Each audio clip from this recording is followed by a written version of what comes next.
Hi, my name is Tim Justice. I'm with Polymark Manufacturing in Oakville, Ontario. We are a manufacturer of polyurethane and of rubber-coated products. One of the questions we often get, and one of the parts that we do very frequently, is about how wheels are done.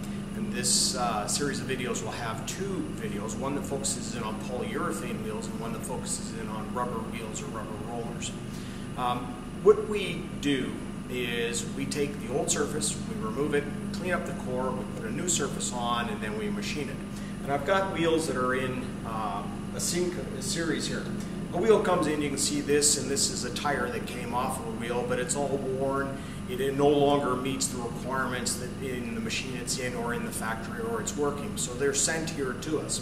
What we then do is we take that, we machine this part off, and this is obviously intact, but we'll machine it off and we'll come up with a nice clean core. And this is the core that was in the center of the wheel.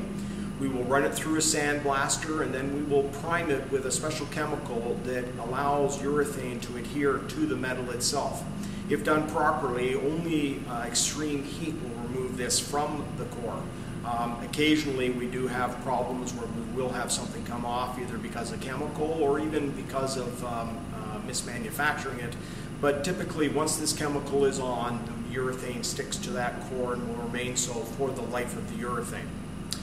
In order to make it, it's actually fairly simple. We have the urethane, and urethane, it takes anywhere from about 2 minutes to about an hour to set. And so we will pour the urethane in on top of the core. So what I do is I take this core and I put it on a flat surface. I take a mold that is approximately the size, a little bit bigger than we want, and this here is a mold, and I put it down, centering the core in the middle of the mold. And then what I do is I put a top on top of the core so that the core itself doesn't fill up with urethane.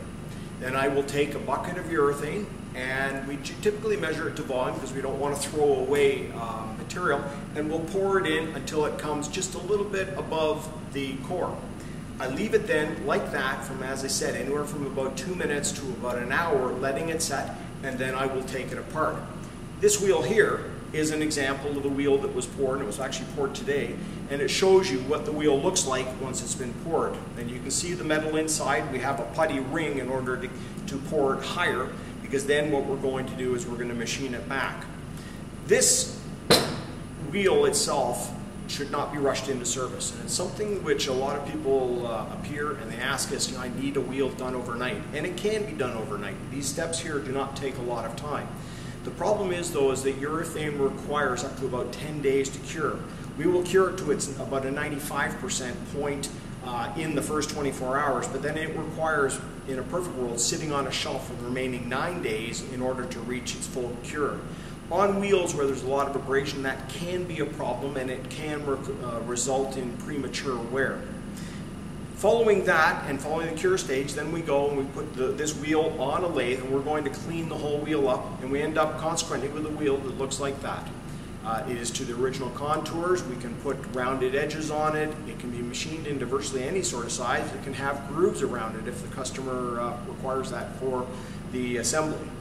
But typically, we take it from a cleanup right through to a final machining, and typically, as I said in the other video, urethane takes approximately 3 to 4 days for us to deliver a part out of that sort.